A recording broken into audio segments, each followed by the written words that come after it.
Hello friends, welcome to Unacademy. ઇન્ડિયાના largest platform પર તમારું સ્વાગત કરું છું. Let's crack Gujarat exams.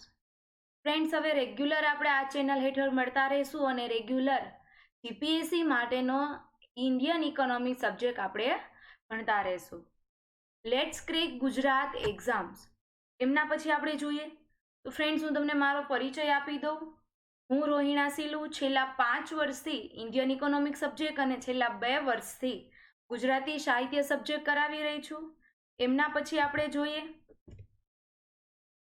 Let's crack Gujarat exams. Let's crack Gujarat exam. Friends, આમાં શું કીધું છે તો તમે એક વસ્તુ જોઈ શકો છો. એક મિનિટ આપણે જોઈએ તો કે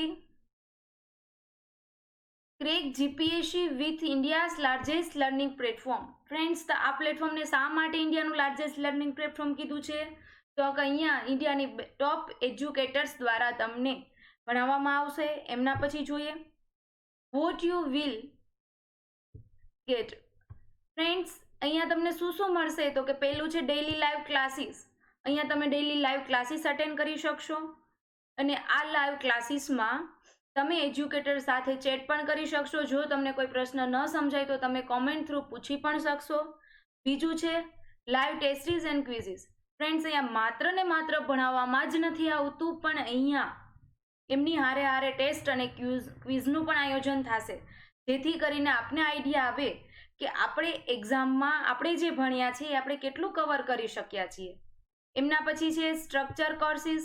અહીંયા એક્ઝામનો પછી ધરી લો કે જીપીએસસી હોય કે ગૌણ સેવા હોય, આ કોઈ પણ ન હોય, સિલેબસની આધાર અહીંયા તૈયારી કરાવવામાં આવશે. એટલે કીધું છે કે સ્ટ્રક્ચર કોર્સિસ અને એના પછી અનલિમિટેડ એક્સેસ. ફ્રેન્ડ્સ, આ ચેનલને તમે અત્યારે જ તમે એકવાર સબસ્ક્રાઇબ કરશો એટલે ગમે ત્યારે તમે કોઈ પણ જગ્યાએ બેસીને આમાં લેક્ચર અટેન્ડ કરી શકશો. એમના પછી જોઈએ આપણે કોર્સિસ ઓન અવર પ્લેટફોર્મ. બરાબર, આ પ્લેટફોર્મ પર કયા કયા સબ્જેક્ટ ભણાવવામાં આવે છે?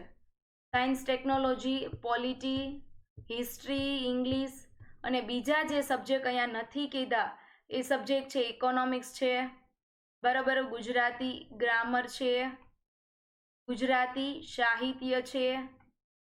આ અલગ અલગ વિષય અહીંયા ભણાવવામાં આવે છે. પ્લસ છે રીઝનિંગ, બરાબર, quantity aptitude and public administration. આ બધા જ સબ્જેક્ટ અહીંયા ભણવામાં આવશે. તમારા સિલેબસમાં જેટલા ટોપિક છે બધા જ ટોપિકને અહીંયા આવરી લેવામાં આવશે અને છેલ્લે મોક ટેસ્ટનું પણ આયોજન કરવામાં આવે છે. એમના પછી આપણે જોઈએ how to register for Unacademy subscription platform. આ પ્લેટફોર્મ પર તમે રજિસ્ટર કઈ રીતે કરી શકો, સબસ્ક્રિપ્શન કઈ રીતે મળી શકો. સિમ્પલ જેમ કરીએ એ રીતે ગૂગલ પ્લે સ્ટોરમાં જઈને અનએકેડમી એપ્લિકેશન ડાઉનલોડ કરવાની અને એમાં આપણો કોર્સ કયો છે તો કે જીપીએસસી આપણે સિલેક્ટ કરવાનું રહેશે. એમાં ફ્રેન્ડ જો 1 મંથ, 3 મંથ એન્ડ 6 મંથ અલગ અલગ પ્લાન આપ્યા છે, પણ હું તમને એવું સજેસ્ટ કરીશ કે બને ત્યાં સુધી 1 યર વાળો અને 2 યર વાળો પ્લાન ખરીદો. શા માટે તો કે ઇકોનોમિકલી પણ આ પ્લાન આપણા માટે બેસ્ટ છે. જો 1 મહિનાના તમે 1400 રૂપિયા પણ ભરો, માત્ર 1 મહિનાના 1400 રૂપિયા ભરો છો ને અહીંયા તમને 12 મહિના માત્ર ને માત્ર 7000 ભણવા મળે છે. એટલા માટે 1 યર અને 2 યર આપણા માટે બેસ્ટ રહેશે. પ્લસમાં તમે ક્લાસ 1 ની એક્ઝામ ક્રેક કરવી છે તો આપણે પાસે ઓછામાં ઓછા 1 વર્ષની સમય તૈયારી તો 1 વર્ષની માગી જ લેશે એટલો સમય. તો એટલા માટે આ બંને પ્લાન બેસ્ટ રહેશે. એમાં પણ ફ્રેન્ડ્સ જુઓ 7000 વાળો પ્લાન 1 યરનો છે. મારો કોડ છે રોહિણા 10. આ કોડનો યુઝ કરશો તો માત્ર ને માત્ર તમને આ કેટલામાં પડશે તો કે 6300માં. એટલે તમને 10% તમે ડિસ્કાઉન્ટ મેળવી શકશો. એવી જ રીતે જો તમે 24 મહિનાવાળો પ્લાન લેવા માગો છો એટલે કે 2 વર્ષવાળો પ્લાન પરચેસ કરવા માગો છો અને મારો 10 છે રોહિણા, મારો કોડ છે રોહિણા 10, આનો ઉપયોગ કરશો તો તમે 10% ડિસ્કાઉન્ટ મેળવશો અને માત્ર ને માત્ર તમને 7560માં જ આ પ્લાન મળશે. એટલે ફ્રેન્ડ્સ, જલ્દીથી જલ્દી આ ચેનલને સબસ્ક્રાઇબ કરો. એમના પછી આપણે જોઈએ હવે ફ્રેન્ડ્સ, મેં તમને ગયા લેક્ચરમાં વાત કરી, બરાબર, આપણો પહેલો લેક્ચર હતો એ પહેલા લેક્ચરમાં તમને પૂરેપૂરો સિલેબસ સમજાવ્યો છે કે આપણા સિલેબસમાં કયા કયા ટોપિક છે, કેવું કેવું આપણે ભણવાનું છે, બરાબર. એક પેટા ટોપિક તમને જીપીએસસીના સિલેબસમાં જેટલા મેઇન ટોપિક આપી દીધા છે એ ટોપિકની અંદર મેં પેટા ટોપિક આવરી લીધા છે. કે ધારી લો કે પહેલો ટોપિક હતો સ્વતંત્રતા પૂર્વે ભારતીય અર્થતંત્ર, એ અંદર કેટલા પેટા ટોપિક કરવાના છે. એવી જ રીતે મેં તમને 13 થી 14 ટોપિક આપ્યા છે અને આ 13 થી 14 ટોપિકમાં પેટા ટોપિક પણ આપી દીધેલા છે. એમાં આપણે સૌ પ્રથમ શરૂઆત કરશું ભારતીય અર્થવ્યવસ્થા પ્રાથમિક સમજ, કે ભારતીય અર્થશાસ્ત્ર, ભારતીય અર્થતંત્ર છે શું, એની પ્રાથમિક સમજ મેળવશું. મેં પહેલા કીધું હતું કે આપણે વિષય ભણવાની શરૂઆત કરીએ ત્યારે આપણે જો અર્થશાસ્ત્રનો અર્થ ન આવડતો હોય અને તમે એના ડિટેલમાં ભારતીય અર્થતંત્ર શું છે, રાષ્ટ્રીય આવક શું છે, જીડીપી શું છે, બજેટ શું છે એ ભણશો તો તમને ક્યારેય સમજમાં આવશે નહીં. એટલા માટે આપણે પ્રાઇમરીથી શરૂઆત કરીએ. તો અહીંયા મેં તમને જો પહેલી સ્લાઇડમાં આપેલું છે કે આપણે આ લેક્ચરમાં શું શું ભણવાના છીએ. આખો ઓવરવ્યૂ તમને પહેલી સ્લાઇડમાં આપી દીધો છે. તો એક પહેલા ભણશું અર્થશાસ્ત્રનો અર્થ, અર્થશાસ્ત્રનો ઇતિહાસ, પછી અર્થશાસ્ત્રની વિવિધ દેશના અર્થશાસ્ત્રીઓ દ્વારા વિવિધ અર્થશાસ્ત્રની વ્યાખ્યા આપવામાં આવેલ છે. એમને અલગ અલગ પુસ્તકો લખ્યા છે, એ પુસ્તકો ક્યારે પબ્લિશ કર્યા છે, બરાબર. એને અર્થશાસ્ત્ર કેવું ગણાવ્યું છે એ જોશું. અને એના પછીનો છેલ્લો ટોપિક આપણે આજના લેક્ચરમાં જોશું અર્થશાસ્ત્રના પ્રકારો. તો ચલો ફ્રેન્ડ્સ, હવે આપણે શરૂઆત કરીએ. અર્થશાસ્ત્રની પ્રાથમિક સમજ. જો ફ્રેન્ડ્સ અહીંયા મેં કયો શબ્દ વાપર્યો છે તો કે અર્થશાસ્ત્રની પ્રાથમિક સમજ શબ્દ વાપરેલો છે, બરાબર. હવે ફ્રેન્ડ્સ, અર્થશાસ્ત્રનો પહેલા તો આપણે અર્થ જોઈએ. તો અહીંયા મેં તમને કીધું એની જેમ આપણે શું ભણવાનું છે, ઇકોનોમી, બરાબર. ઇકોનોમીની અંદર આપણે ભણશું. પહેલા ફ્રેન્ડ્સ એક વસ્તુ સમજી લો, ઇકોનોમિક્સ, આ ઇકોનોમિક શબ્દ છે ને, આ ઇકોનોમિક શબ્દ એ એક ટેક્સ્ટ બુક છે. ધારે ઇકોનોમિક્સ આપણે ક્યાં છે, આપણે શું ભણવાનું છે, અર્થતંત્ર, બરાબર. ઇકોનોમિક શબ્દ એટલે કે અર્થશાસ્ત્ર શબ્દ છે એ ધોરણ 11 અને ધોરણ 12માં આવેલો છે, બરાબર. એ વિષયથી હમણાં આપણે આગલા લેક્ચરમાં જોયું તે કે ઓલમોસ્ટ સ્ટુડન્ટ એનાથી અજ્ઞાત હોય, એટલે કે કોમર્સના સ્ટુડન્ટો એનાથી અવેર હોય છે, બાકીના વિદ્યાર્થી એટલા અવેર હોતા નથી. પણ ફ્રેન્ડ્સ, આપણે અહીંયા અર્થશાસ્ત્ર ભણવાનું નથી, આપણે અહીંયા ભણવાનું છે અર્થતંત્ર. તો આપણે અહીંયા શું ભણશું, ઇકોનોમી, બરાબર. એના વિશે આપણે શરૂઆત કરીએ. તો કે પહેલા તો ફ્રેન્ડ્સ આપણે એ જોશું કે ઇકોનોમિક્સ શબ્દ અને અર્થતંત્ર શબ્દ, આ બંને શબ્દમાં શું ફરક છે. અર્થશાસ્ત્ર છે, ઇકોનોમિક્સ છે, અર્થશાસ્ત્ર છે, એ એક શાસ્ત્ર આપેલું છે અને શાસ્ત્રમાં હંમેશા સિદ્ધાંતો આપેલા હોય, બરાબર. તો આ સિદ્ધાંતોને જો તમે વ્યવહારોમાં અમલમાં મૂકો અને પછીથી જે વ્યવસ્થા ઊભી થાય છે એને શું કહેવાય, અર્થવ્યવસ્થા. પણ એ સિદ્ધાંતો છે, બરાબર. કોઈ પણ બુક લેશો તો હંમેશા એમાં સિદ્ધાંતો આપેલા હશે, પણ એ સિદ્ધાંતોને તમે વ્યવહાર અમલીકરણમાં મૂકો અને પછી જે તમારી વ્યવસ્થા ઊભી થશે એને આપણે શું કહેશું, અર્થવ્યવસ્થા. અહીંયા ફ્રેન્ડ્સ આપણે પહેલા અર્થશાસ્ત્રનો સામાન્ય અર્થ જોઈએ. જો આપણે મોસ્ટલી અર્થ એટલે આપણા મગજમાં શું આવતું હોય તો કે નાણું, બરાબર. અર્થ એટલે હંમેશા આપણે સમજીએ છીએ કે નાણું, પણ અહીંયા માત્ર આપણે નાણું ભણવાનું છે જ નહીં, અહીંયા આપણે એ ભણવાનું છે કે આપણું અર્થતંત્ર કેમ ચાલે છે, અર્થતંત્રના રોજગારી, રાષ્ટ્રીય આવક કેમાંથી મેળવીએ છીએ, દેશનો આર્થિક વિકાસ માટે મહત્વના ઘટકો કયા કયા છે, આ બધા ટોપિક ભણશું. એટલે અહીંયા નાણાંની વાત આપણે બહુ ઓછી કરશું. હા, નાણાં વગર અર્થતંત્ર ચાલવાનું નથી. એમાં જોઈએ પેલું આપણે અર્થશાસ્ત્રનો પહેલા અર્થ જોઈએ.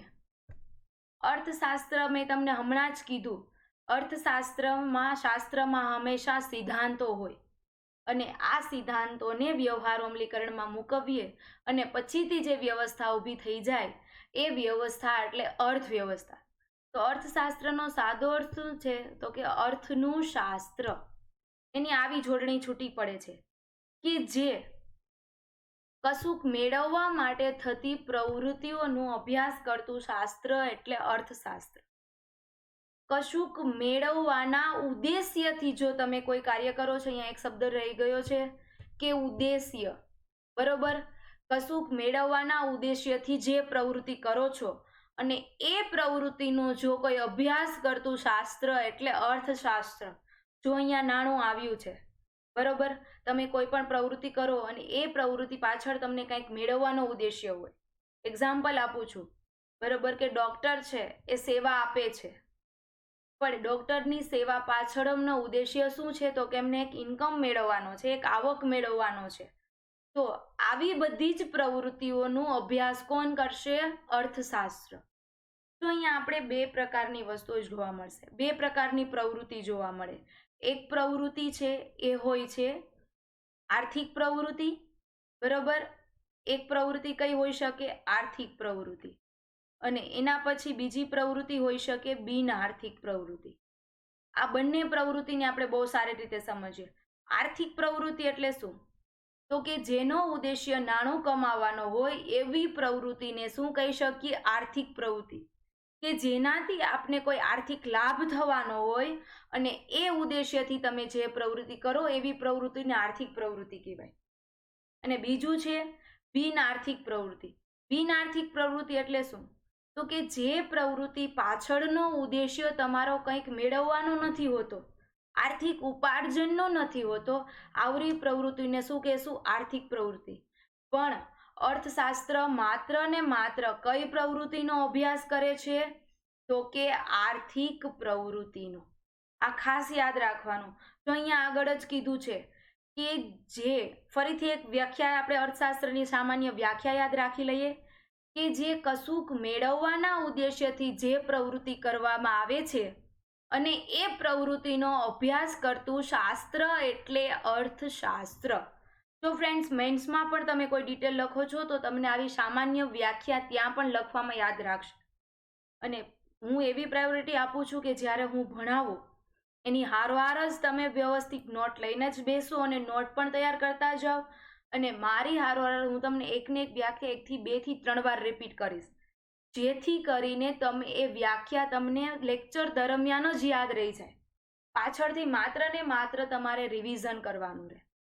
એટલે મેં હમણાં કીધું કે પ્રવૃત્તિ કેટલા પ્રકારની હોય? તો કે 2 પ્રકારની. એક કઈ હોય?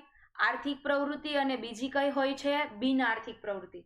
પણ આપણો અર્થશાસ્ત્ર કેનો અભ્યાસ કરે છે? તો કે આર્થિક પ્રવૃત્તિનો, બરાબર.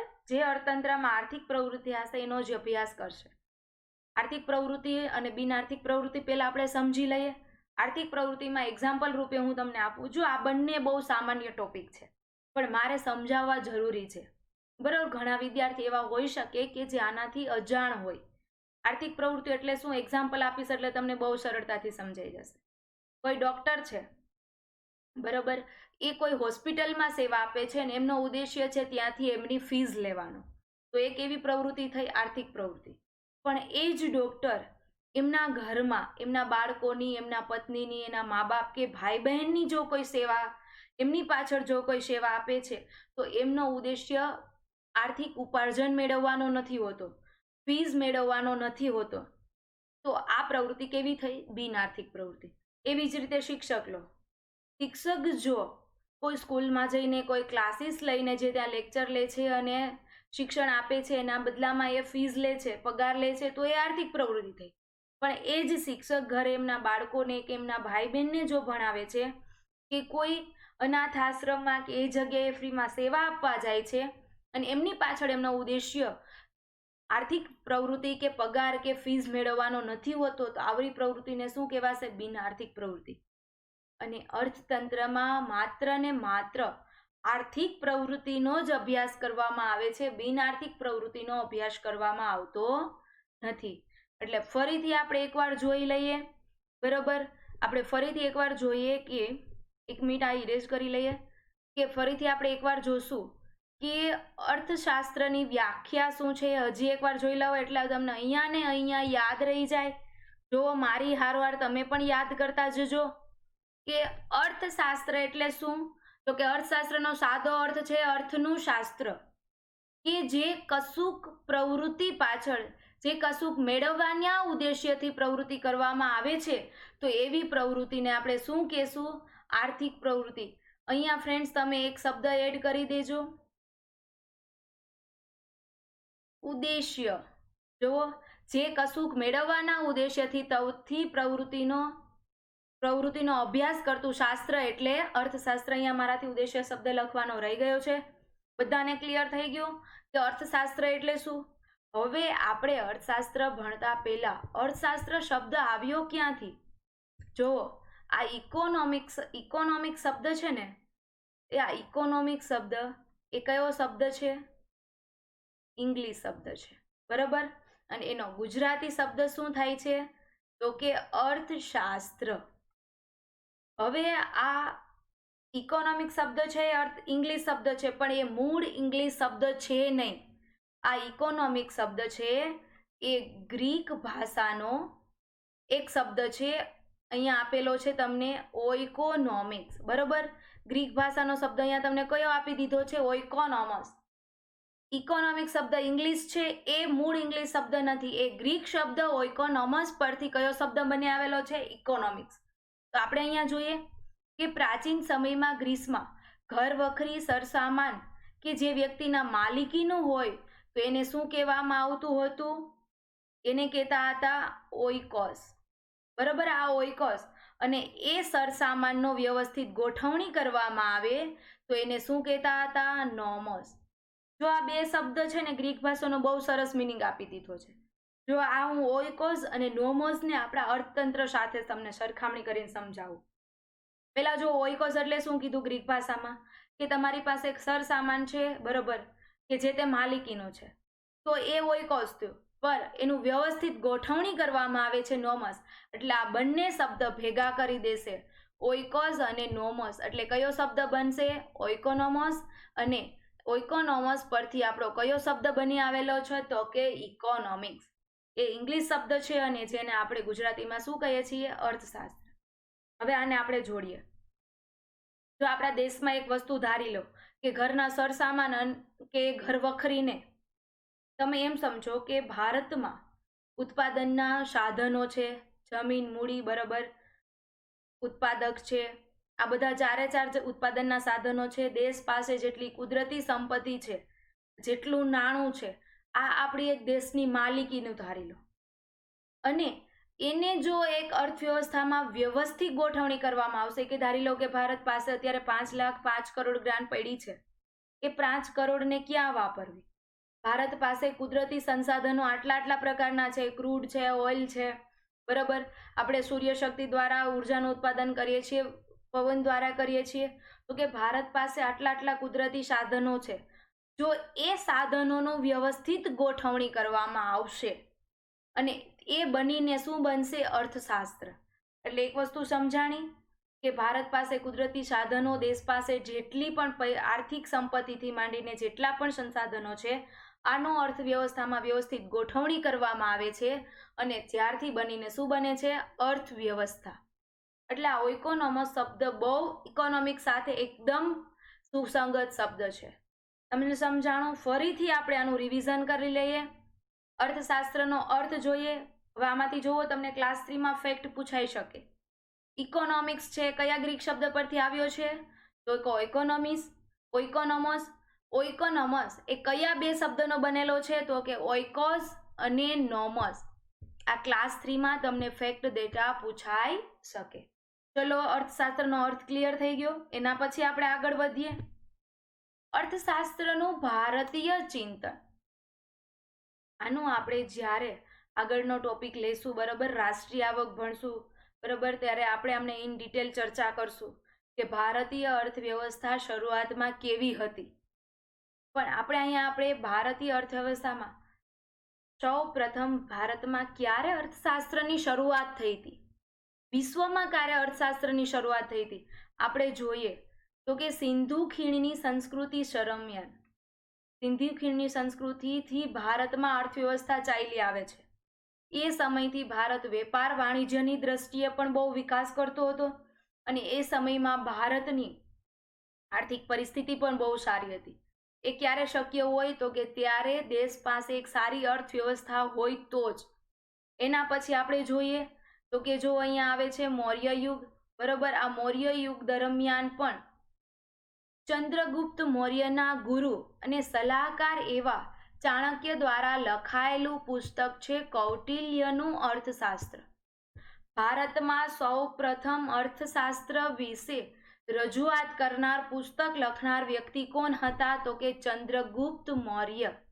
ના સમયમાં એમના ગુરુ આપણે કોઈ કહી શકીએ તો કે ચાણક્ય અથવા કૌટિલ્ય, બંને નામે આપણે ઓળખીએ છીએ. એટલે મૌર્ય સમયમાં સૌપ્રથમ ચાણક્યએ અર્થવ્યવસ્થા કેવી હોવી જોઈએ, એક રાજા દ્વારા સારું અર્થતંત્ર કઈ રીતે ઊભું કરી શકે, પ્રજાને કલ્યાણલક્ષી કઈ અર્થવ્યવસ્થા ઊભી કરી શકાય. એટલે આપણે એક પ્રશ્ન અહીંયા આપણા માટે ક્લિયર થાય છે. જો અહીંયાથી આપણા માટે ક્લાસ 3 માટે પણ 2 પ્રશ્ન નીકળે છે. ફેક્ટ ડેટા તો કે કૌટિલ્યએ કયું પુસ્તક લખ્યું હતું? કૌટિલ્યનું અર્થશાસ્ત્ર. કૌટિલ્યએ કયું પુસ્તક લખ્યું છે? તો કે કૌટિલ્યનું અર્થશાસ્ત્ર. અને કૌટિલ્ય કયા સમયમાં થઈ ગયા? તો કે ચંદ્રગુપ્ત મૌર્યના સમયમાં. હવે આ એક વસ્તુ તમે સમજ્યા. એમના પછી જોઈએ પંડિત શ્યામ શાસ્ત્રીએ કૌટિલ્યનું અર્થશાસ્ત્ર પુસ્તક મૈસૂર રાજ્યની ઓરિએન્ટલ લાઇબ્રેરીમાંથી મેળવીને 1909માં પ્રકાશિત કર્યું. શું કીધું છે? ચલો, કૌટિલ્યએ કયું પુસ્તક લખ્યું છે? ચાણક્યએ કયું પુસ્તક લખ્યું છે? તો કે કૌટિલ્યનું અર્થશાસ્ત્ર. હવે કૌટિલ્યનું અર્થશાસ્ત્રનું જ પુસ્તક છે જે 1909માં પંડિત શ્યામ શાસ્ત્રીએ ક્યાંથી મેળવ્યું હતું? તો કે મૈસૂરની લાઇબ્રેરી. કઈ લાઇબ્રેરી? Oriental library. મૈસૂર રાજ્યની ઓરિએન્ટલ લાઇબ્રેરીમાંથી પંડિત શ્યામ શાસ્ત્રીએ કૌટિલ્યનું અર્થશાસ્ત્ર પુસ્તક 1909માં મેળવ્યું અને પ્રકાશિત કર્યું. આ વસ્તુ ખાસ યાદ રાખજો. તમને બહુ જનરલ આ વસ્તુ યાદ રાખો જોવા મળશે, પણ આપણા માટે આ ફેક્ટ ડેટા છે ને, આ ડેટા આપને યાદ હોવા જરૂરી છે. તો અહીંયા 2 પ્રશ્ન તમને તમારા માટે મહત્વના થઈ ગયા. પહેલું તો શું છે? તો કે કૌટિલ્યનું અથવા તો ચાણક્યનું પુસ્તક કયું? અર્થશાસ્ત્રને લગતું પુસ્તક કયું છે? તો કે કૌટિલ્યનું અર્થશાસ્ત્ર. બીજું, આ એક વસ્તુ ધ્યાન રાખવાની ખાસ, કૌટિલ્યના પુસ્તકનું નામ શું હતું? કૌટિલ્યનું અર્થશાસ્ત્ર. પણ કૌટિલ્યએ જે પુસ્તક આપ્યું છે ને, એ પુસ્તકમાં બહુ ઓછું અર્થશાસ્ત્ર અર્થતંત્ર વિશે જણાવેલ છે. એમાં મોસ્ટલી રાજનીતિ સમજાવેલી છે. એટલે તમને એમ પૂછે કે કેના વિશે સમજાવેલું છું? તો કે રાજનીતિ વિશે.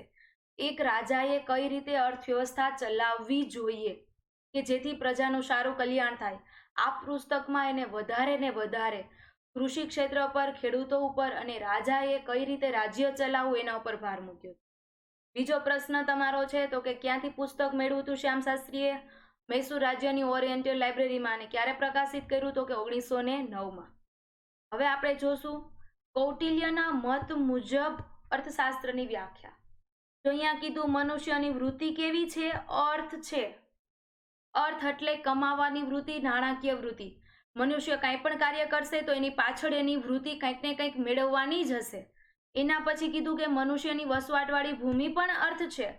મનુષ્ય જ્યાં વસવાટ કરે છે એ ભૂમિ પણ અર્થ છે. શા માટે? તો કે આ ભૂમિથી આપણે બહુ બધું અર્થ ઉપાર્જન કરી શકીએ છીએ. એટલા માટે મનુષ્યના વસવાટવાળી ભૂમિને પણ અર્થ કીધી. કેવી રીતે? પૃથ્વીના લાભ પાલનના ઉપાયો દર્શાવતા શાસ્ત્ર એટલે અર્થશાસ્ત્ર. ભૂમિ પણ અર્થ છે, મનુષ્યની વૃત્તિ પણ અર્થ છે, પણ એના એવી રીતે એનો ઉપયોગ કરવો કે જેથી કરીને પૃથ્વીનું લાભ પાલન અને જેનો ઉપયોગ આવનારી પેઢીઓ પણ કરી શકે. તો કે આ જે દર્શાવતું શાસ્ત્ર એટલે અર્થશાસ્ત્ર. આવું કૌટિલ્યના મત મુજબ અર્થશાસ્ત્રની વ્યાખ્યા છે. હવે એના પછી આપણે જોઈએ વિવિધ અર્થશાસ્ત્રીઓએ આપેલી અર્થશાસ્ત્રની વ્યાખ્યા. કે વિવિધ અર્થશાસ્ત્રીઓએ અર્થશાસ્ત્રની વ્યાખ્યા કઈ કઈ આપેલ છે. એમાં પહેલા આપણે જોઈએ તો અલગ અલગ દેશમાં અલગ અલગ અર્થશાસ્ત્રીઓ થઈ ગયા છે અને બધા જ અર્થશાસ્ત્રીઓએ પોતાના મત મુજબ અલગ અલગ વ્યાખ્યા આપેલ છે. એમાં આપણે પહેલા અર્થશાસ્ત્રી જોઈએ તો પહેલા અર્થશાસ્ત્રી કોણ છે? Adam Smith. એડમ સ્મિથને અર્થશાસ્ત્રના પિતા તરીકે ઓળખવામાં આવે છે. આ પ્રશ્ન એક્ઝામમાં ઘણી વખત પૂછાઈ ગયો છે. અને એડમ સ્મિથ ક્યાંના અર્થશાસ્ત્રી થઈ ગયા છે? તો કે સ્કોટલેન્ડના. એડમ સ્મિથ ક્યાંના અર્થશાસ્ત્રી હતા? સ્કોટલેન્ડના. એડમ સ્મિથને અર્થશાસ્ત્રના પિતા તરીકે ઓળખવામાં આવે છે. એના પછી આપણે જોઈએ તો કે અર્થશાસ્ત્રનું પુસ્તક એડમ સ્મિથે કયું લખ્યું હતું? Wealth of Nations. ક્યારે પ્રકાશિત કર્યું? 1776 અને તેને અર્થશાસ્ત્રને કેનું શાસ્ત્ર ગણાવ્યું છે? સંપત્તિનું શાસ્ત્ર. જો આ વન લાઇનર પ્રશ્ન છે આપણા માટે બહુ મહત્વના છે. આ પ્રશ્ન અહીંયા 3 પ્રશ્ન થયા છે. ફરીથી રિપીટ કરું. અર્થશાસ્ત્રના પિતા કોણ ઓળખાવે છે? તો કે એડમ સ્મિથને. એને કયું પુસ્તક લખ્યું છે? Wealth of Nations. ક્યારે પ્રકાશિત કર્યું હતું? તો કે 1776 અને એડમ સ્મિથે અર્થશાસ્ત્રને કેવું શાસ્ત્ર ગણાવ્યું છે? તો કે સંપત્તિનું શાસ્ત્ર. એના પછી એમની આપેલી વ્યાખ્યા જોઈએ આપણે. તો કે ઉત્પાદક શ્રમ દ્વારા ઉત્પાદન કરનાર જે તે વ્યક્તિ છે, જે તે શ્રમિકો છે, એના દ્વારા ઉત્પન્ન થયેલી ભૌતિક સંપત્તિના ઉત્પાદન, વપરાશ અને વિનિમયનું અભ્યાસ કરતું શાસ્ત્ર એટલે અર્થશાસ્ત્ર. એડમ સ્મિથે શું કીધું છે? તો કે ઉત્પાદક દ્વારા, શ્રમિક દ્વારા જે કાંઈ ભૌતિક ચીજવસ્તુઓનું ઉત્પાદન કરવામાં આવેલ છે, આ બધી ચીજવસ્તુઓનું ઉત્પાદન, એનો કઈ રીતે વપરાશ કરવો, એનો કઈ રીતે વિનિમય કરવો, આ બધાનો અભ્યાસ કરતું શાસ્ત્ર એટલે અર્થશાસ્ત્ર. તો આ વ્યાખ્યાઓ પણ ખાસ યાદ રાખવાની છે. એટલા માટે તમે મૂકી છે. તમે 1-2 વાર વાંચશો એટલે તમને સરળતાથી યાદ રહી જશે. પણ ક્યારેય અર્થશાસ્ત્રને ગોખવાનું નથી, એને સમજવાનું છે. જો અર્થશાસ્ત્ર એ કન્સેપ્ટ વાળો ટોપિક છે, એને તમે ક્યારેય બેઠા બેઠા પ્રશ્ન નહીં પૂછે. આવા બધા ફેક્ટ ડેટા છે, અર્થશાસ્ત્રના પિતા છે, કઈ પુસ્તક છે, આ બધા ફેક્ટ ડેટા છે. પણ જો તમને એક ટોપિક ક્લિયર હશે ને કે ભાઈ આ ટોપિક તમારો ક્લિયર છે, તો એ ટોપિકને રિલેટેડ તમારા જેટલા પણ પ્રશ્ન એ પ્રશ્ન તમે સરળતાથી ક્લિયર કરી શકશો. પણ તમારે એના માટે એક ટોપિક તમને સમજાવવો જરૂરી છે. પછી તો કે એને પુસ્તક કયું લખ્યું હતું? વેલ્થ ઓફ નેશન્સમાં. વેલ્થ ઓફ નેશન્સમાં એમને ટોટલ 3 સિદ્ધાંતો આપેલા છે. કેટલા સિદ્ધાંતો આપેલા છે? 3 સિદ્ધાંત. એમાં પહેલો છે અહસ્તક્ષેપનો સિદ્ધાંત. આને ગ્રીક ભાષામાં કહી શકાય છે, ગ્રીસમાં, કે લેઝિસ ફેરનો સિદ્ધાંત. બરોબર. અહસ્તક્ષેપનો સિદ્ધાંત એટલે શું? તો હસ્તક્ષેપનો સિદ્ધાંત ટોટલ વેલ્થ ઓફ નેશન્સમાં 3 સિદ્ધાંત આપેલ છે. પહેલો હસ્તક્ષેપનો સિદ્ધાંત, બીજો એકાધિકાર વગરનું બજાર અને ત્રીજું છે ઇનવિઝિબલ હેન્ડ દ્વારા માર્કેટનું સંચાલન. આપણે આ 3 સિદ્ધાંતને જોઈએ. તો પહેલો સિદ્ધાંત ખાસ આપણે જોશું. અહીંયા પહેલો શું કીધું છે તમને? અહસ્તક્ષેપનો સિદ્ધાંત એટલે શું? તો કે અહીંયા એડમ સ્મિથે એવું કીધું છે કે બજારમાં સરકારનો હસ્તક્ષેપ હોવો જોઈએ નહીં. શું કીધું? તો કે બજારમાં સરકારનો હસ્તક્ષેપ ન હોવો જોઈએ. જો સરકાર દ્વારા ભારતમાં પહેલા કેવી પરિસ્થિતિ હતી? તો કે જે કાંઈ ચીજવસ્તુઓનું ઉત્પાદન કરવામાં આવે, આ બધી જ ચીજવસ્તુઓમાં સરકારનો હસ્તક્ષેપ હતો. પણ એડમ સ્મિથે એના પુસ્તકમાં એવું કીધું છે કે બજારમાં સરકારનો હસ્તક્ષેપ હોવો ન જોઈએ. એટલે શું? સરકારનો હસ્તક્ષેપ ન હોવો જોઈએ એટલે શું સમજાવવા માંગે છે? તો એ હું તમને અહીંયા કહું. પહેલા 1 મિનિટ અહીંયા થોડું ક્લિયર કરી લઉં, જેથી કરીને આપણે અહીંયા હું તમને સમજાવી શકું. એક્ઝામ્પલ આપવા હોય તો હું લખાણ પણ કરી શકું. જો અહીંયા તમને કીધું કે આપણે પહેલો સિદ્ધાંત કયો ભણીએ છીએ? અહસ્તક્ષેપનો સિદ્ધાંત. એમાં મેં તમને કીધું કે બજારમાં શું કીધું છે? બજારમાં સરકારનો હસ્તક્ષેપ ન હોવો જોઈએ. જો સરકાર હસ્તક્ષેપ નહીં કરે તો જ દેશમાં ઉત્પાદન સારી રીતે થઈ શકશે. જો સરકારનો હસ્તક્ષેપ હોય તો કેવી પરિસ્થિતિ થાય? એક્ઝામ્પલ આપું તમને. તો કે ધારી લો કે એક ચોકલેટની કારખાનું છે, બરોબર.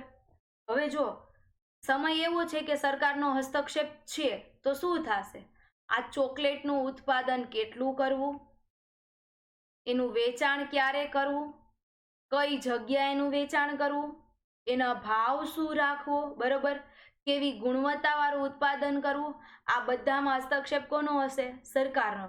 હવે મને ખબર છે કે આ સમયમાં ચોકલેટનું વેચાણ બહુ સારું થાય છે. હવે મારે ધારી લો કે મારે પણ એક ચોકલેટની કંપની નાખવી છે, મારે ચોકલેટનું કારખાનું નાખવું છે. પણ આ તો અર્થવ્યવસ્થા કેવી છે? તો કે સરકારના હસ્તક્ષેપ વાળી અર્થવ્યવસ્થા છે. તો અહીંયા હું કોઈ પણ પ્રકારની ઈચ્છા થશે કે ચલો ચોકલેટનું કારખાનું ખોલીશ, પણ હું ખોલી શકીશ નહીં, કારણ કે માત્ર ને માત્ર અહીંયા સરકારનો ઈચ્છા હોય. પણ એડમ સ્મિથ એવું કહે છે કે દેશનો સારો આર્થિક વિકાસ કરવો હોય તો અહીંયા સરકારનો હસ્તક્ષેપ ન હોવો જોઈએ. એટલે થાશે શું? જો સરકારનો હસ્તક્ષેપ નહીં હોય ને, એટલે ધારી લો કે પેલા કોઈ એક કંપનીએ ચોકલેટનું કારખાનું નાખ્યું, હવે આનું વેચાણ બહુ સારું થાય છે, તો માર્કેટમાં એક બી નામની કંપની આવી, બરોબર, હજુ ને હજુ એ પણ આવી, એ કંપની પણ બહુ સારી ચાલી ગઈ. કારણ કે જો કોમ્પિટિશન ઊભી થાય ને એટલે ઉત્પાદનની ગુણવત્તા હંમેશા સુધરશે, ભાવ તાલમાં ઇજારો નહીં સ્થપાય. આ ત્રણેય સિદ્ધાંતો છે ને એકબીજા સાથે સંકળાયેલા છે, બરોબર. ભાવ તાલમાં કોઈ ઇજારો નહીં સ્થપાય કે ભાવ તાલ છે એ કોઈ એક પેઢી દ્વારા નક્કી કરવામાં નહીં આવે. એમના પછી તો એ સી કંપની આવી, એટલે થાશે શું કે અહીંયા સરકારનો હસ્તક્ષેપ નથી ને, એટલે 1, 2, 3 આવી બધી અલગ અલગ કંપનીઓ માર્કેટમાં આવશે, એટલે માર્કેટમાં કોમ્પિટિશન ઊભી થશે. જો બીજો આવ્યો સિદ્ધાંત એકાધિકાર વગરનું સિદ્ધાંત, એટલે શું કહેશું આપણે અહીંયા એને? મોનોપોલી વગરનું સિદ્ધાંત, મોનોપોલી વગરનું બજાર. જો અહસ્તક્ષેપ હશે એટલે ઓટોમેટિક કંપનીઓ માર્કેટમાં આવવા માંડશે, એટલે ઓટોમેટિક એક કરતાં વધારે કંપનીઓ એક જ ચીજ વસ્તુનું ઉત્પાદન કરતી એક કરતાં વધારે કંપનીની સ્થાપના થશે. એટલે ઓટોમેટિક પરિસ્થિતિ કેવી આવી જશે? ઇજારાશાહી નહીં સ્થપાય, કોઈ એક કંપનીની મોનોપોલી નહીં સ્થપાય, કારણ કે એ છે એ પણ સારું ઉત્પાદન કરે છે, બી પણ સારું ઉત્પાદન કરે છે, સી પણ સારું ઉત્પાદન કરે છે.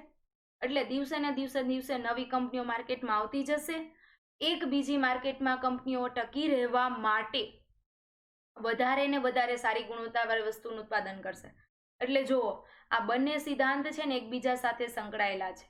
હસ્તક્ષેપ હશે તો અને તો જ માત્ર શું થશે? એકાધિકાર વગરનું બજાર થશે.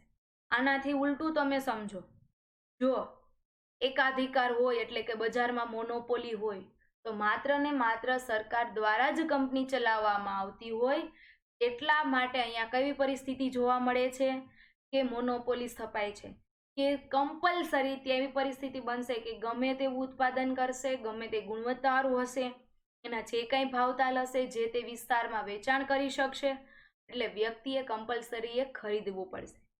એમના પછીનો સિદ્ધાંત છે ઇનવિઝિબલ હેન્ડ, કે માર્કેટનું સંચાલન છે એ કેના દ્વારા થતું હશે? ઇનવિઝિબલ હેન્ડ દ્વારા, કે જે તમને દેખાતા નથી પણ માર્કેટમાં એનું સંચાલન કોણ કરશે? તો કે ઇનવિઝિબલ હેન્ડ. આ છે એ કોઈ પણ દેશની અર્થવ્યવસ્થામાં બે હોય, એક તો એનો માંગ અને બીજો હશે પુરવઠો, ડિમાન્ડ અને સપ્લાય. આ બંને દ્વારા દેશમાં, કોઈ પણ દેશમાં બજારનું સંચાલન થતું હોય. હા, સમાજવાદી અર્થવ્યવસ્થા હશે તો ત્યાં માંગ ડિમાન્ડ દ્વારા એમનું સંચાલન નહીં થાય. પણ જો આ એડમ સ્મિથે જણાવેલા છે કે સરકારનો હસ્તક્ષેપ બજારમાં ન હોવો જોઈએ, સરકારની મોનોપોલી ન હોવી જોઈએ, એટલે કે મોનોપોલી બજાર વગરનું બજાર હોવું જોઈએ, જ્યાં એકને એક ચીજ વસ્તુઓને એકથી વધારે લોકો ઉત્પાદન કરતા હોવા જોઈએ, વેચાણ કરી શકતા હોવા જોઈએ. તો ત્યાં કેના દ્વારા બજારનું વેચાણ સંચાલન થશે? તો કે માંગ અને પુરવઠો. ત્યાં કોઈ એક કંપની બજારનું સંચાલન નથી કરતી, કોઈ સરકાર બજારનું સંચાલન નથી કરતી, પણ ત્યાં ઇનવિઝિબલ હેન્ડ દ્વારા સંચાલન થાય છે. અને ઇનવિઝિબલ હેન્ડ બે છે, એક માંગ અને એક પુરવઠો. કારણ કે જો કેવું થશે, ઓટોમેટિક ભાવ નિર્ધારણ બધું માંગને આધાર થશે, કે કોઈ પણ વસ્તુનો પુરવઠો ઓછો છે, બરોબર, અને એની માંગ વધારે છે, તો ઓટોમેટિક એની કિંમત કેવી થશે? વધશે. એનાથી ઉલટું, પુરવઠો કેવો છે? વધારે છે, બરોબર, અને માંગ પણ કેવી છે? ઓછી છે, તો ઓટોમેટિક કિંમત શું થઈ જશે? ઘટી જશે. એટલે આમાં કોઈ એક કંપનીએ કે વ્યક્તિએ બજારનું સંચાલન નહીં કરવું પડે, પણ બજારનું સંચાલન કોણ કરતું હશે? માંગ અને પુરવઠો. હવે ફરીથી આપણે એડમ સ્મિથનું જે આપેલી છે એ જોઈ લે. તો આ બાજુમાં એડમ સ્મિથનો ફોટો છે. આપને આમ તો ક્યારેય જોવા ન મળે અને મળવાના પણ નથી, કારણ કે એડમ સ્મિથ છે 1776માં તો અર્થશાસ્ત્રનો ખ્યાલ આપીને જતા રહ્યા છે. અને એમનું મેં પુસ્તક કીધું, ફરીથી એકવાર રિવિઝન કરી લઈએ. અર્થશાસ્ત્રના પિતા તરીકે કોણ ઓળખાય છે? તો કે એડમ સ્મિથ. એ ક્યાંના હતા? સ્કોટલેન્ડના. એમને કયું પુસ્તક લખ્યું છે? Wealth of Nations. અહીંયા નીચે જુઓ, તમને વેલ્થ ઓફ નેશન્સનું પુસ્તકનું આ પહેલું પેપર છે. જો કે આ બુક તમને ક્યાંય હાથમાં રૂબરૂ જોવા તો નથી જ મળવાની, પણ આ બુકનું પહેલું પેજ છે જે મેં તમને અહીંયા બતાવેલું છે. બરાબર, તો કે એમને કઈ બુક લખી હતી? Wealth of Nations. ક્યારે લખી હતી? તો કે 1776માં. અને અર્થશાસ્ત્રને કેવું અર્થશાસ્ત્ર ઓળખાવ્યું છે? તો કે સંપત્તિનું શાસ્ત્ર. અને વેલ્થ ઓફ નેશન્સમાં કયા કયા સિદ્ધાંત આપેલા છે? તો કે 3 સિદ્ધાંત આપેલા છે. હસ્તક્ષેપનો સિદ્ધાંત, બરોબર, સરકારનો હસ્તક્ષેપ બજારમાં ન હોવો જોઈએ. બીજો સિદ્ધાંત છે એકાધિકાર વગરનું બજાર, એટલે કે મોનોપોલી વગરનું બજાર, જ્યાં કોઈ એક કંપની જ એક ચીજવસ્તુનું ઉત્પાદન નહીં, પરંતુ એક ચીજવસ્તુનું ઉત્પાદન કરતી એક કરતાં વધારે કંપનીઓ હોઈ શકે, એટલે કે ક્યાં કોઈ એક સંસ્થાનું મોનોપોલી ન હોઈ શકે. અને ત્રીજું છે ઇનવિઝિબલ હેન્ડ દ્વારા માર્કેટનું સંચાલન. બજારનું સંચાલન છે એ માંગ અને પુરવઠા દ્વારા થવું જોઈએ. જો તમે મારી હારવાર આ લેક્ચર અટેન્ડ કરશો ને, એટલે હું તમને 1 થી 2 વાર એકની એક વસ્તુ રિપીટ કરીશ ને, એટલે તમને મારા લેક્ચર દરમિયાન જ આ ટોપિક ક્લિયર થઈ જશે. આપણે એના પછી જોઈએ તો કે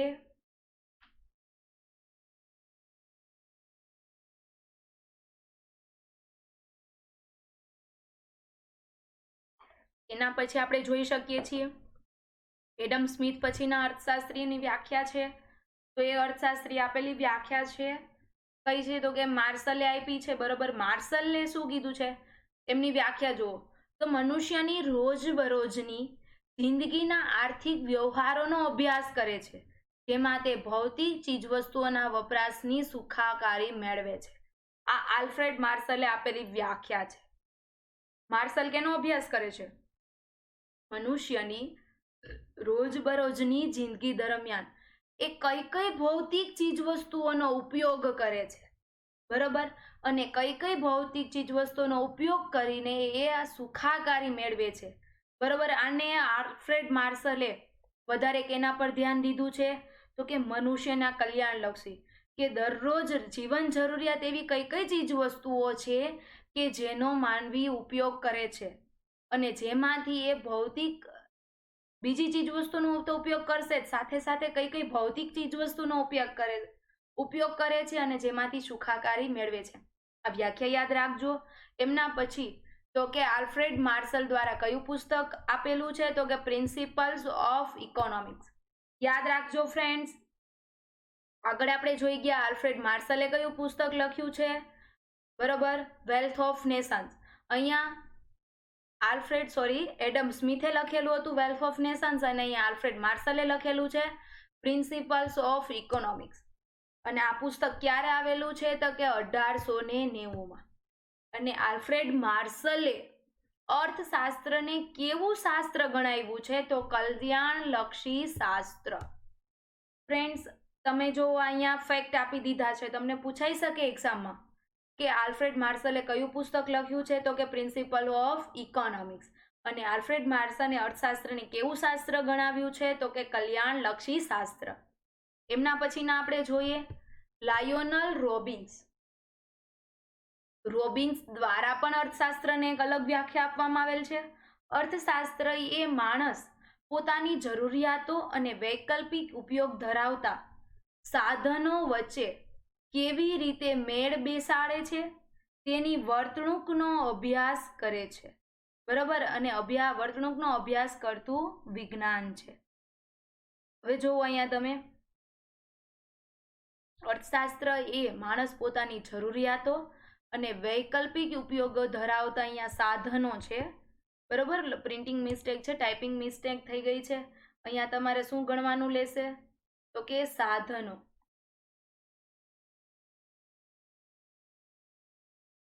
માણસે પોતાની જરૂરિયાતો અને વૈકલ્પિક ઉપયોગ ધરાવતા સાધનો. જો માણસની જરૂરિયાતો બહુ બધી છે અને સાધનોની અછત છે, બરોબર. એક વસ્તુ સમજી લો, વ્યક્તિની જરૂરિયાતો અલગ અલગ છે, અને જો આપણી પાસે એક ઉપયોગ જે કંઈ સાધન છે એ સાધન પણ વૈકલ્પિક ઉપયોગવાળા છે. તમને એક એક્ઝામ્પલ આપું હું તમને, તો વૈકલ્પિક ઉપયોગવાળા જો એક જમીન છે એ આપણું એક ઉત્પાદનના એક સાધન છે, પણ આ જમીનના અલગ અલગ ઉપયોગો કીધા છે. કેવા કીધા છે? વૈકલ્પિક ઉપયોગ. તો આ જમીન ઉપર તમે પુલ પણ બનાવી શકો, બરોબર, કોઈ કારખાનું પણ બનાવી શકો, કે પછી અહીંયા કોઈ તમે રહેણાંક એરિયો પણ બનાવી શકો. જમીન છે, બરોબર, આને ખેતીલાયક જમીન પણ આપણે ઉપયોગ લઈ શકીએ. સાધન કેવું છે? એક જ છે, પણ એના ઉપયોગો કેવા છે? અલગ અલગ. એટલે શું કીધું છે? વૈકલ્પિક ઉપયોગ.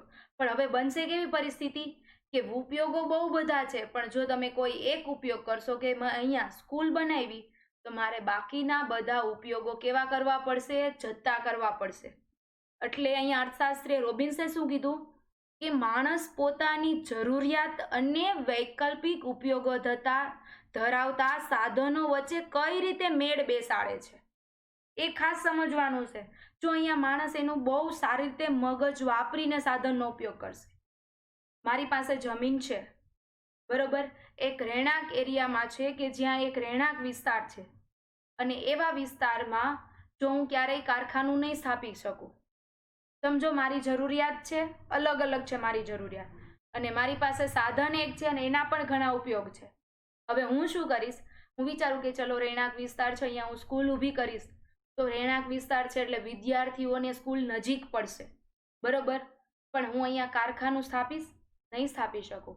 અહીંયા સ્વિમિંગ પુલ બનાવીશ, મ્યુઝિક માટેનો કોઈ કોન્સર્ટ ઊભી કરીશ? નહીં કરું, કારણ કે રહેણાંક વિસ્તારને આ ઉપયોગો રહેણાંક એરિયામાં આવું કરીશ તો જેથી મને લાભ નહીં થાય.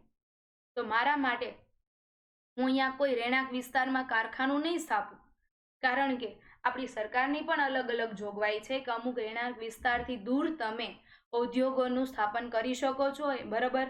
એટલે અહીંયા રોબિન્સે શું કીધું છે? બે વસ્તુ સમજો કે માણસની જરૂરિયાત અને વૈકલ્પિક ઉપયોગો ધરાવતા સાધનો વચ્ચે વ્યક્તિ કઈ રીતે એનો મેળ બેસાડે છે કે એમાંથી બેસ્ટ વિકલ્પ માણસ પસંદ કરશે. ત્યારે હું એવું નહીં કરું કે ચલો જમીન છે તેના ઉપર કોઈ પણ ઇન્ફ્રાસ્ટ્રક્ચર ઊભું કરી દઉં છું. આવું નહીં કરે. વ્યક્તિ હંમેશા શું કરશે? તો કે પોતાની જરૂરિયાત છે એ જરૂરિયાતમાંથી એમના વિકલ્પ છે, વિકલ્પ એમના માટે બેસ્ટ કયો છે કે જેથી એમની જરૂરિયાતો સંતોષી શકાય, બરોબર. એટલે વ્યક્તિ અહીંયા શું કરશે? અલગ અલગ જરૂરિયાત વાળો અહીંયા ઊભી કરશે. એમના પછી આપણે જોઈએ તો કે વ્યક્તિ અછત અને પસંદગીના શાસ્ત્ર તરીકે ઓળખાયું છે. લાયોનસ રોબિન્સ છે કેનો અભ્યાસ કરે છે? તો કે વર્તણૂકનો અભ્યાસ કરે છે. બીજું અછત અને પસંદગીના શાસ્ત્ર તરીકે ઓળખાવે છે. આ પૂછાઈ શકે. આલ્ફ્રેડ માર્શલે કયું શાસ્ત્ર ઓળખાયું છે? તો કે કલ્યાણલક્ષી અર્થશાસ્ત્ર. એવી જ રીતે રોબિન્સે અર્થશાસ્ત્રને કેવું ઓળખાયું છે? તો કે અછત અને પસંદગીનું શાસ્ત્ર. એમના પછી એમને પુસ્તક કયું આપ્યું છે? તો કે nature and significance of economics. અને ખાસ બીજું યાદ રાખવાનું છે કે લાયોનસ રોબિન્સે વાસ્તવલક્ષી વિજ્ઞાન તરીકે પણ ઓળખાયું છે, કારણ કે લાયોનસ રોબિન્સ છે એ રોજબરોજ લોકોની વર્તણૂકના આધારે એનો અભ્યાસ કરાવ્યો છે. એટલે લાયોનસ રોબિન્સમાં 4 વસ્તુ યાદ રાખવાની છે. એક તો એમની વ્યાખ્યા, બીજું લાયોનસ રોબિન્સે એને કેવું શાસ્ત્ર ઓળખાયું છે? તે કે અછત અને પસંદગીનું શાસ્ત્ર. એમનું પુસ્તક ક્યારે બહાર પાડ્યું હતું? તો કે 1931માં. પુસ્તકનું નામ શું છે? તો કે nature and significance of economics, બરોબર. આટલી વસ્તુ યાદ રાખવાની છે. એમના પછી આપણે જોઈએ સેમ્યુલન્સ. સમાજ કેવી રીતે પોતાના અછતવાળા સાધનો દ્વારા અગત્યની જરૂરિયાતોનું ઉત્પાદન કરે છે અને જુદા જુદા લોકો વચ્ચે વહેંચણે છે, તેનું અભ્યાસ કરતું શાસ્ત્ર એટલે અર્થશાસ્ત્ર. આવું સેમ્યુલસે કીધું છે કે સમાજ છે એમની પાસે સાધનો કેવા છે? અછત છે, અને સાધનો ઓછા છે અને જરૂરિયાત કેવી છે? વધારે છે. તો વ્યક્તિ શું કરશે? તો કે એમાંથી બેસ્ટ એની જરૂરિયાત સંતોષાઈ શકે એ વિકલ્પ એ પસંદ કરશે, અને એ લોકો અલગ અલગ વહેંચણી કરશે, અને આનો અભ્યાસ કરતું શાસ્ત્ર એટલે અર્થશાસ્ત્ર. ખાસ અહીંયા સેમ્યુલસે ઓળખાયું છે કે અર્થશાસ્ત્ર સ્થિર નહીં પણ કેવું છે? ગતિશીલ છે. જેમ જેમ સમય બદલાતો જશે એમ એમ લોકોની જરૂરિયાતો પણ બદલાતી જશે. તમે જોવો એક ઉંમર હોય તમારી, બરોબર, એ સમયમાં તમારી જરૂરિયાત અલગ હશે. તો સમય જશે એમ જરૂરિયાત બદલાતી જશે. તમે સ્કૂલ કોલેજમાં આવશો, તમારી જરૂરિયાત અલગ હશે. એક ને એક વસ્તુ છે, પરંતુ એનો ઉપયોગ કરવાનો દ્રષ્ટિકોણ તમારો બદલાઈ જશે. આમ વિવિધ વ્યાખ્યા પરથી કહી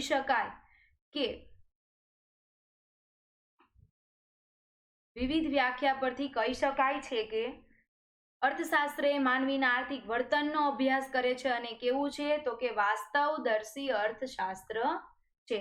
આપણે એકવાર એને રિપીટ કરી લઈએ, ફરીથી જોઈ લઈએ. જુઓ, બધા જનું જોઈએ તો કે એડમ સ્મિથનું પુસ્તક કયું છે? Wealth of Nations. ક્યારે બહાર પાડ્યું હતું? 1776માં. એને કયું શાસ્ત્ર ઓળખાયું તો કે સંપત્તિનું શાસ્ત્ર. એના પુસ્તકમાં 3 સિદ્ધાંતો આપેલા છે: હસ્તક્ષેપનો સિદ્ધાંત, એકાધિકાર વગરનું બજાર અને ઇનવિઝિબલ હેન્ડ દ્વારા માર્કેટનું સંચાલન.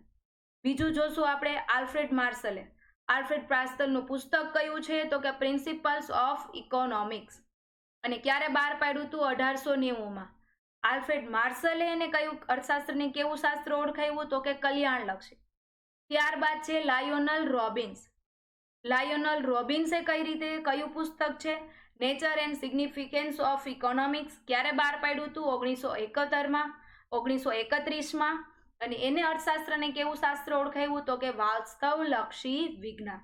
આટલું યાદ રાખવાનું છે.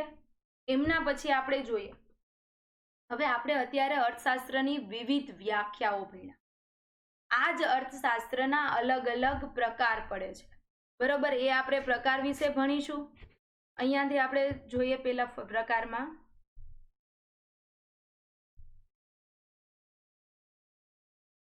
એમના પ્રકાર જોશું.